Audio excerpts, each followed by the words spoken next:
Right, folks, good evening and welcome. Tonight's stream is not going to be that long because we just have I think 3 modules to get through. Let me just see 2.1. Yeah, it's not going to be that long, but we are going to be going through our networks. Okay, so we're looking at module 2.1. So let's go into it. Right. So we're starting with what is a network. Now we have touched on this in the grade 10 syllabus, but again, this is our revision, so we're going through it again. Okay. So what is a network? Well, we already know it's 3 things. Number one, it is or it consists of 2 or more computing devices connected through some sort of media for the purpose of sharing information. When we look at the definition that they've given us, it's more or less the same. When they talk about a collection of computers or other computing devices, I wouldn't use those terms. I'd just say, 2 or more, because a network must have more than one. So at least two. That's why we say 2 or more. Computing devices, because that can be a laptop, desktop, smartphone, tablet, anything like that are connected through or by some sort of media. So that can be a cable, it can be wireless, anything like that. And what's the purpose? The purpose is to share information. Okay. So we must remember that term because that's, again, like I say, going to follow us all the way through all the different types of networks that we talk about. So the first one we look at is our local area network. Now, we already spoke about this. Again, this is a network of computers in a small area or one geographical location. There they talk about company offices in one building.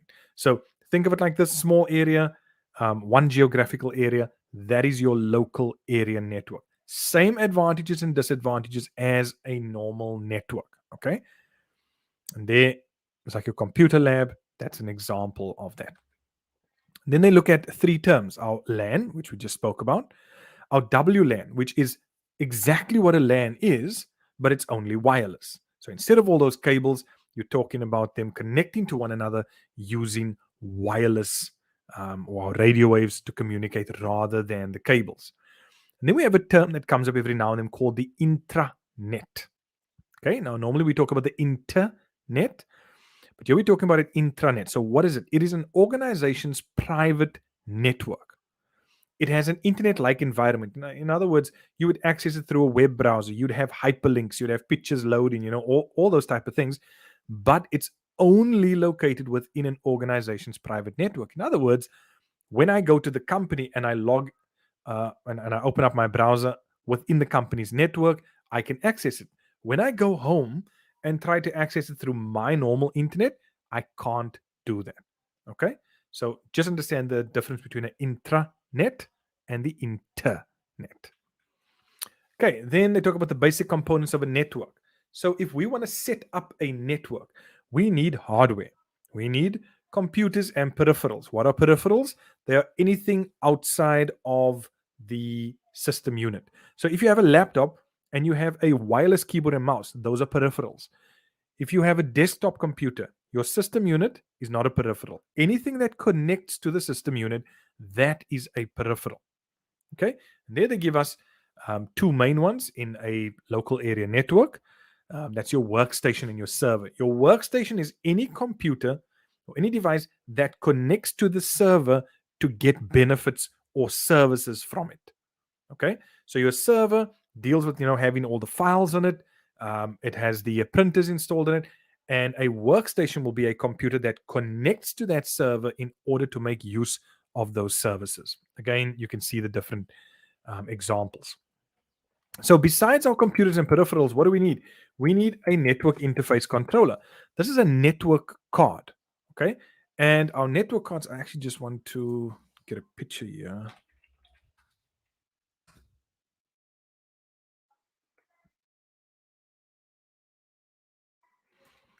Okay, so here we can see what our network cards look like.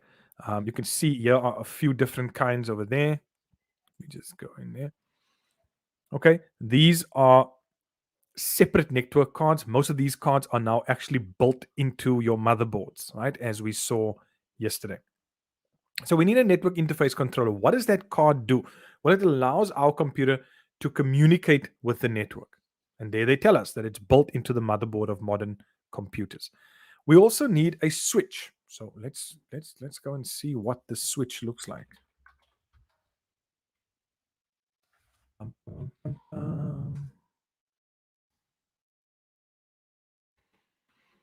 Okay, so there we can see examples of what our switch looks like.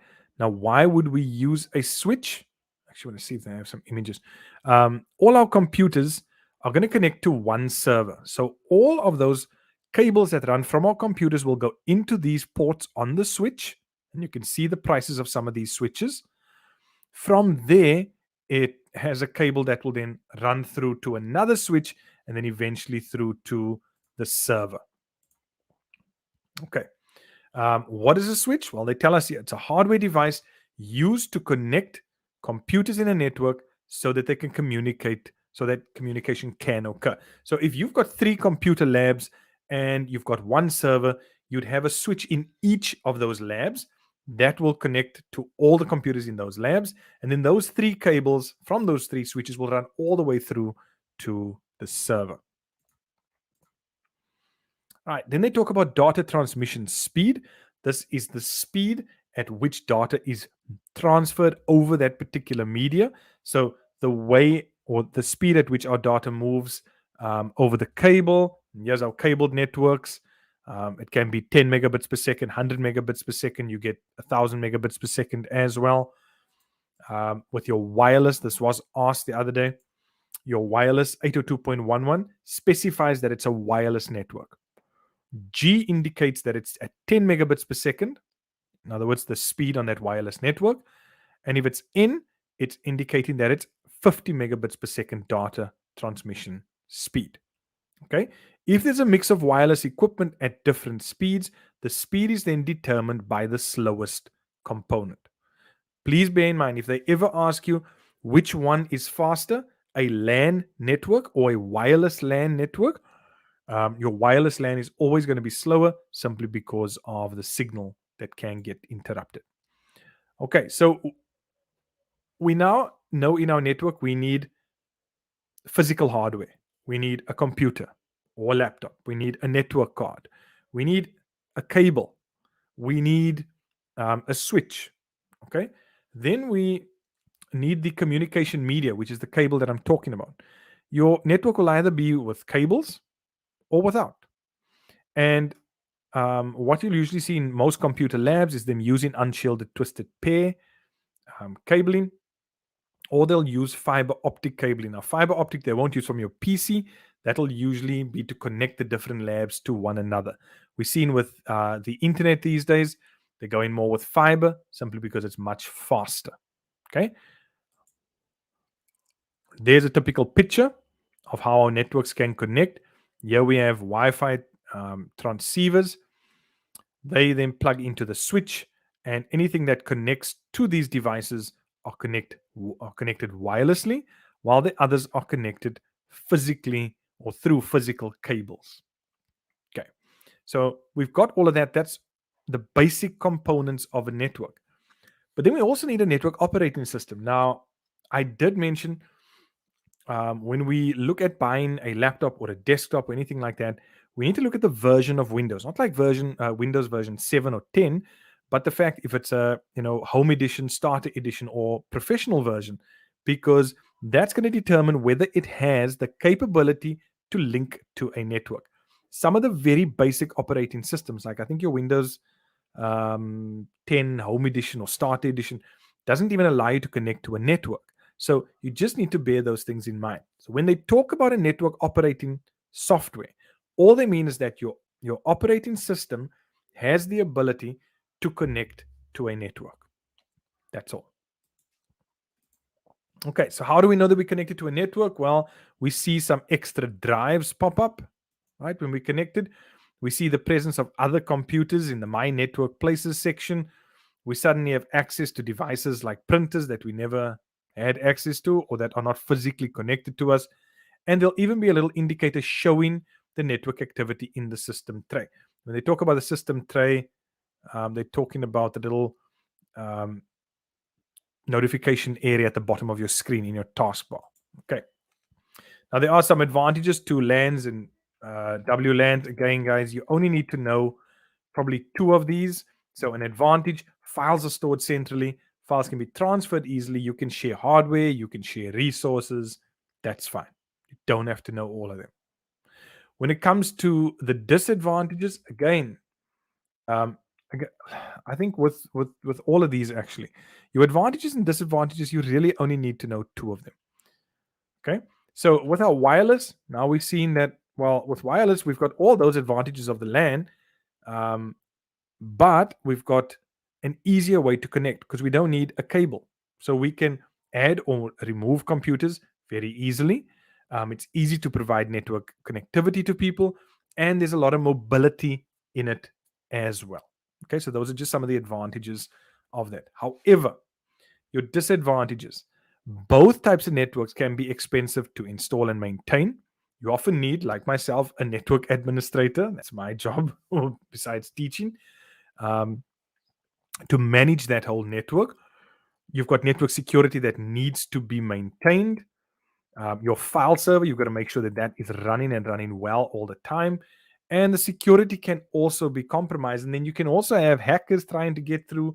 You can have performance issues. So, yeah, like I said, you don't have to know all of them, but at least two, and then you should be fine. All right, then they talk about basic network security. So, network security refers to the policies or the rules that are put in place to ensure the security of a network by preventing unauthorized access to info and the misuse of your computer network.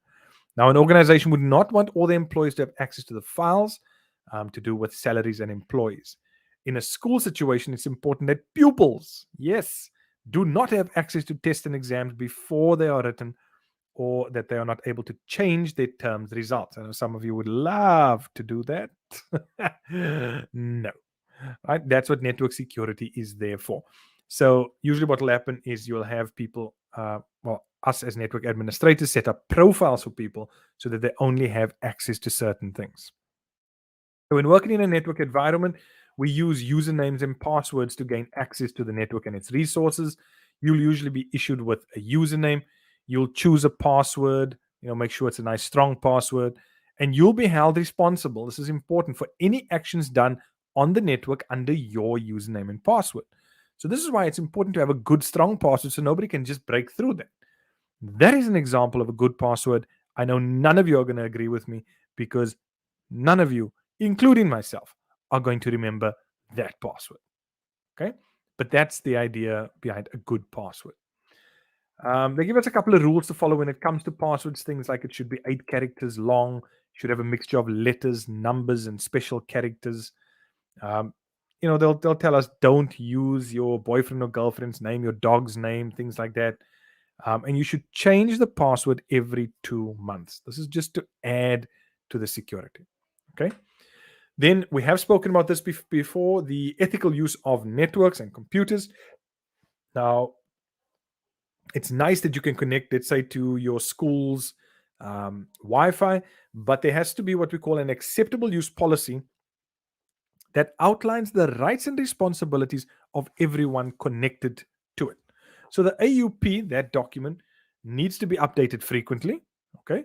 And it will put in place what you as a user are permitted to do or not to do. Like when you go to KFC, when you go to McDonald's, you've got X amount of data for X amount of time.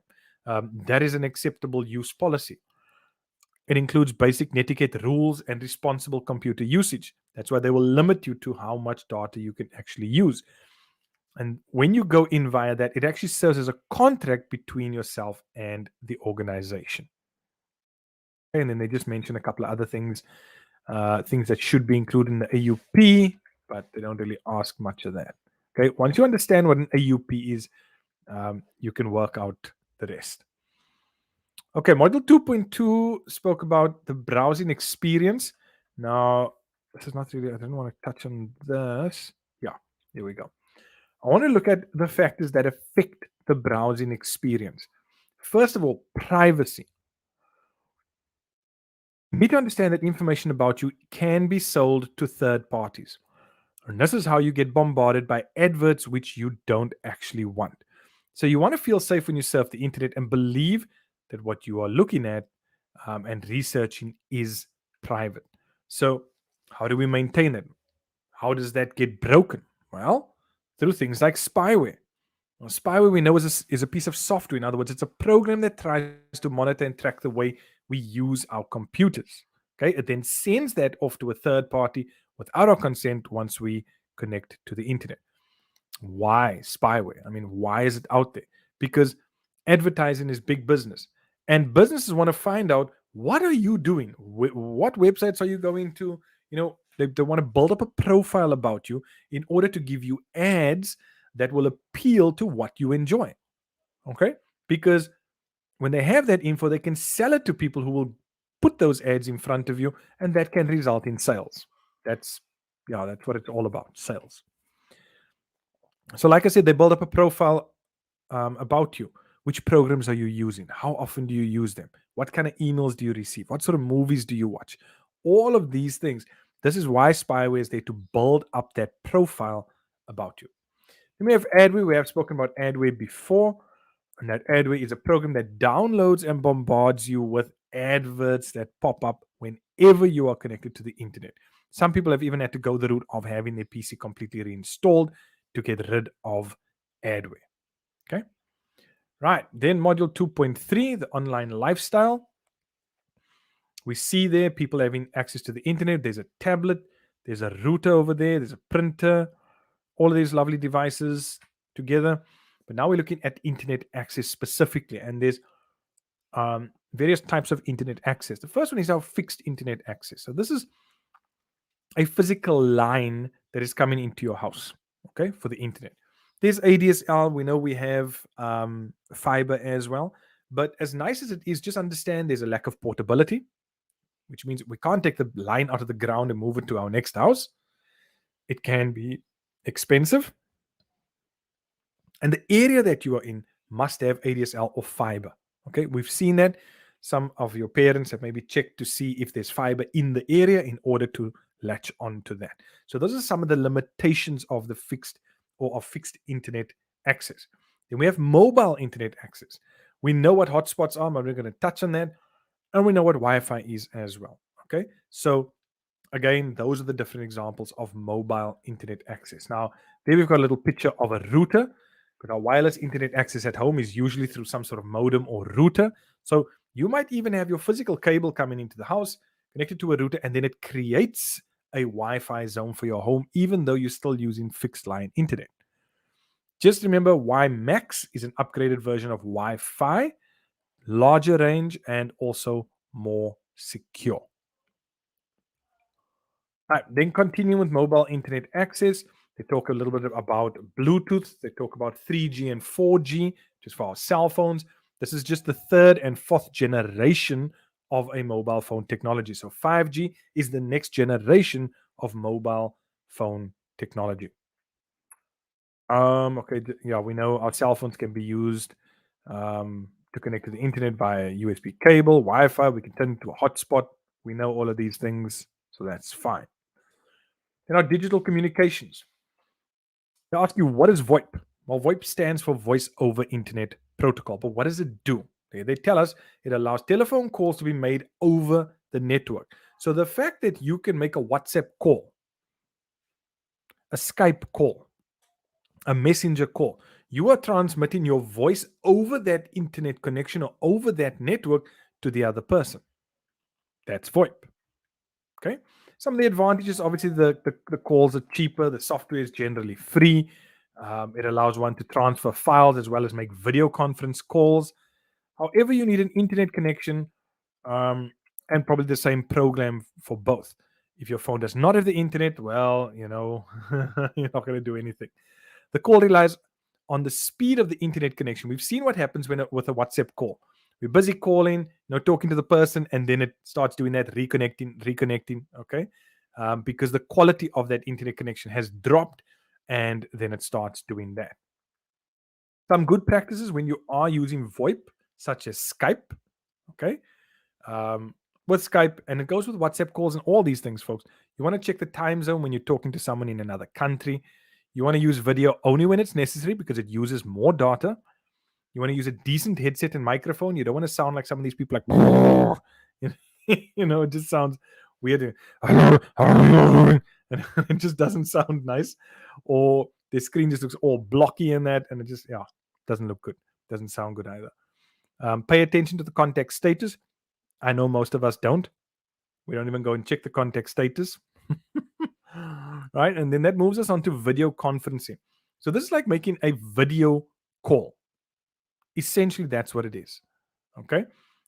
We've seen this on the movies as well, when you have these spy movies and then all of the guys are sitting on, like, talking to one another via, the TV screens that are up in the main room. You have all of that happening. So that is your video conference.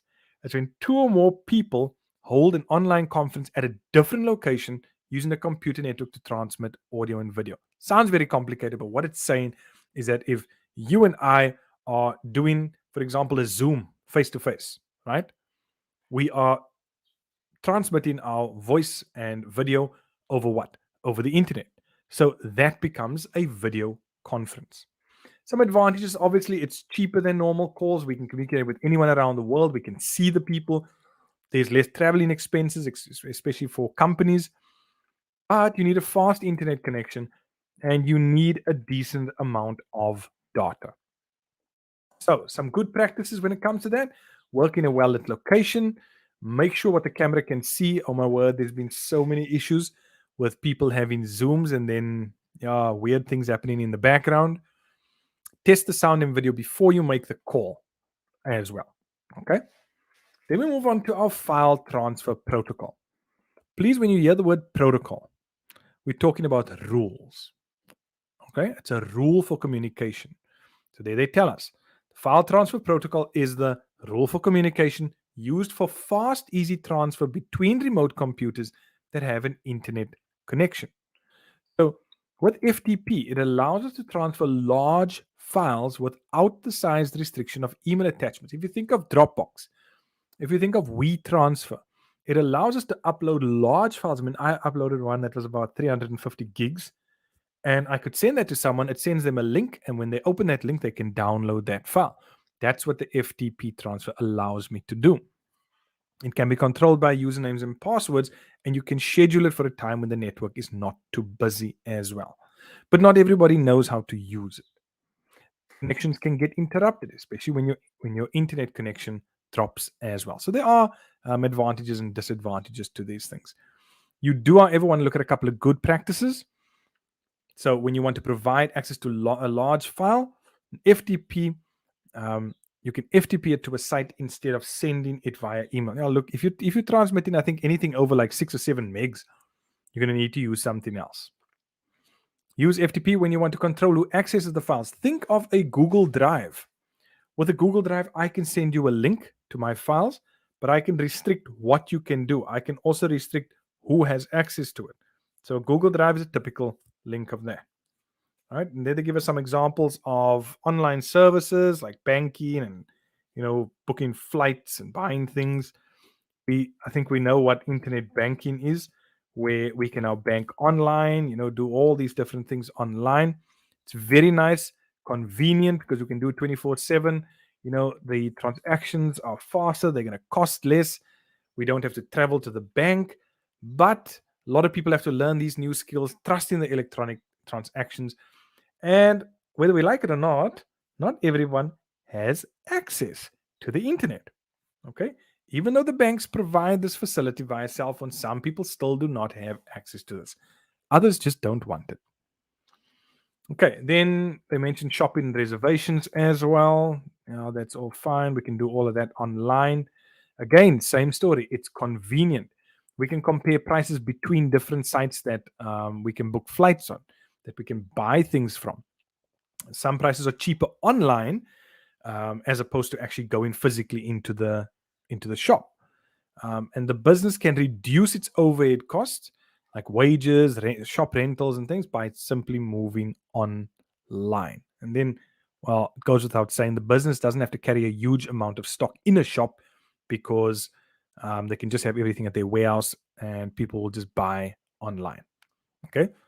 Let me ask you this: does Takealot have a particular shop you can go to buy those goods? No, it's completely online, right? They just have warehouses where they move the goods to, as it's been, bought. So that would be a typical example. Okay. There are a couple of disadvantages to it. It is better to see the physical goods, but no, not always.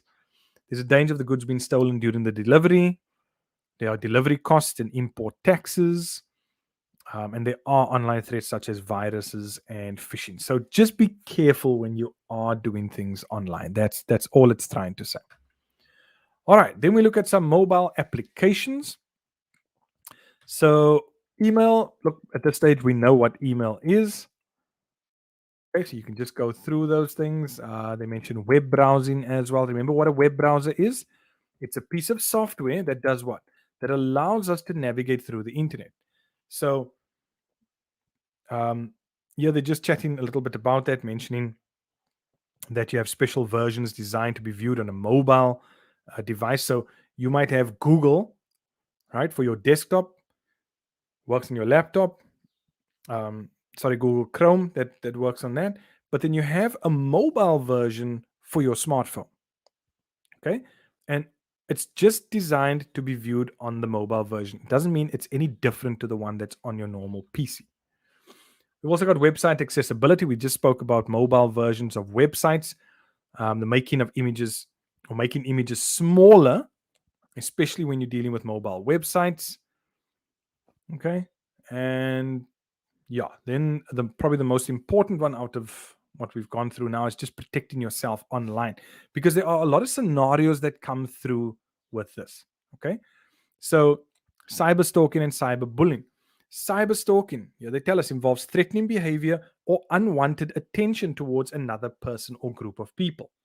Right? It's just like stalking, but this is done online. The person's always on your profile, always checking your statuses, doesn't really comment, but he likes everything. Starts giving you too much attention, right, to maybe one person or a group. Unfortunately, the person's becoming a bit of a stalker. Okay, and these guys need to stop this. Malware and security software. We know malware is malicious software, harmful programs, and security software is programs there to keep me secure. So there they tell us any software that is written with negative intentions, that is your malware. This can range from highly destructive software such as viruses to something simple like adware. Not that adware is not destructive. Okay. We can protect ourselves with antivirus software, which warns us of any particular virus. But guys, you want to update it. You need to update your antivirus software and scan your PC. You have specific anti-spyware software. Now, a lot of the antivirus programs have anti-spyware built into it. Okay, so it does all of those things. This is why you pay for these things. And then this is a question that comes up often. How can you, identify if your computer has been infected by spyware? Well, the anti-spyware software, your antivirus, should be able to pick it up. Sometimes your internet activity is not initiated by you. So you come to your PC and you see, oh, your browser's open, but you never opened it. Maybe changes are made to your internet settings that you did not make. The computer becomes slow, like dramatically slow. The user is redirected to different pages when he's going to other pages. So you want to go to Facebook, this thing's taking you to Gumtree. Okay. And then you might also have a lot of pop-ups that appear from time to time. So how do we deal with this? Well, again, we want to have anti-spyware software. We want to have antivirus software. We want to update our antivirus or anti-spyware software. You want to ignore the pop-ups. Okay. You want to get rid of them. If they come, just don't click on it. Then we have firewall software. So first of all, what is a firewall? A firewall is something that stands in between you and the internet. So it protects you from anything that's coming from the internet, anything harmful. So when we talk about firewall software, we're talking about a program or software that allows you to control which programs can access the internet, and it protects your computer or network from unauthorized access. A firewall is very, very important. Again, a lot of your antiviruses for home use have some of the software built into them. Okay. Then they just talk about shopping online. Most of us know that by now, and our e-banking.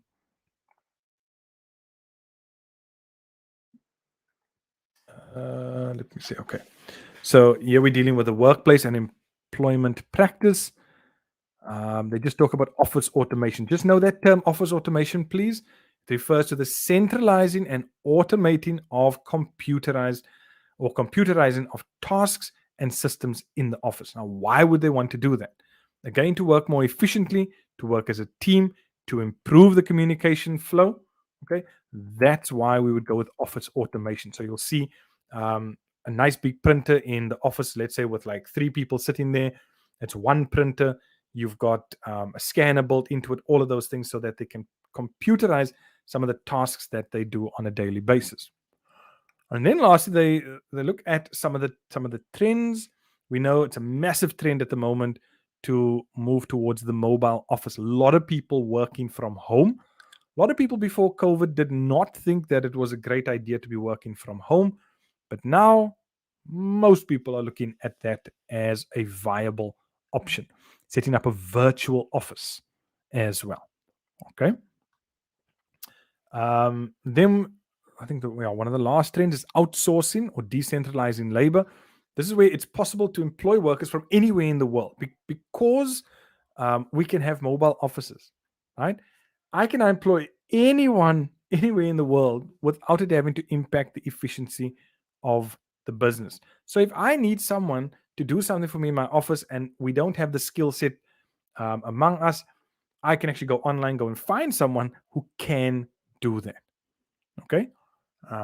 If I look at a site like Fiverr allows me to get editors and people who do graphic arts, and those type of things. I can go and ask someone to do a YouTube intro for me for a certain fee and things like that. So I'm outsourcing that task. And then we just look at managing email. Guys, most of us know about our emails, but there's a few terms that I just need to touch on. So the first one is capture. What is capture? Capture is a typically creative computer geek acronym. I don't know why they always call us geeks. That stands for completely automated public Turing test to tell computers and humans apart. Now, what's that telling us? It's just a test to figure out whether the person who is trying to log in is a human or a bot. Okay, that's basically what it is. I'm going to actually see. Let me just try and get a capture picture here quickly.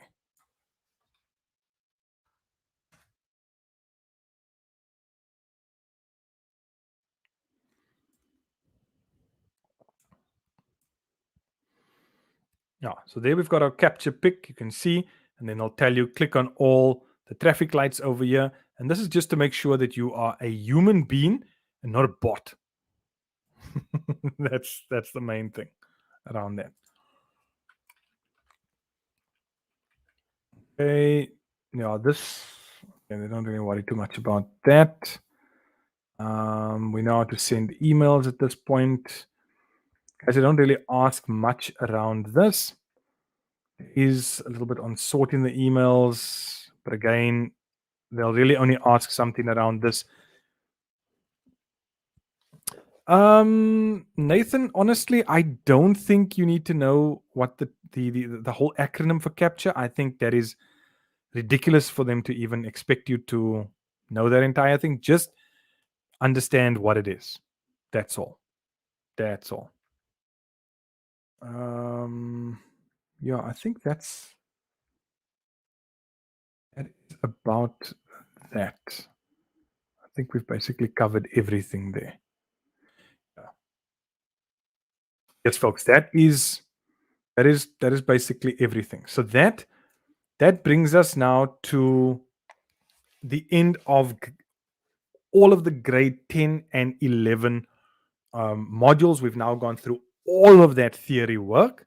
I told you tonight is not going to be as long as the other nights.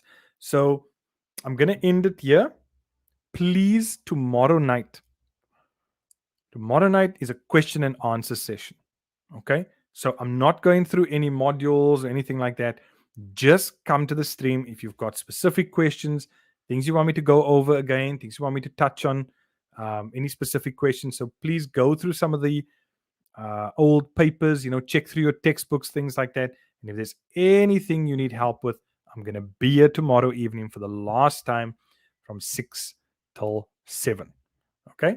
So, yeah, thank you guys for joining me. So glad to have you with me again. Thank you for being patient through this week. We've done great work. We've gone through grade 10, 11. Now, last push tomorrow night. Okay. Have a lovely evening, and I'll see you guys tomorrow.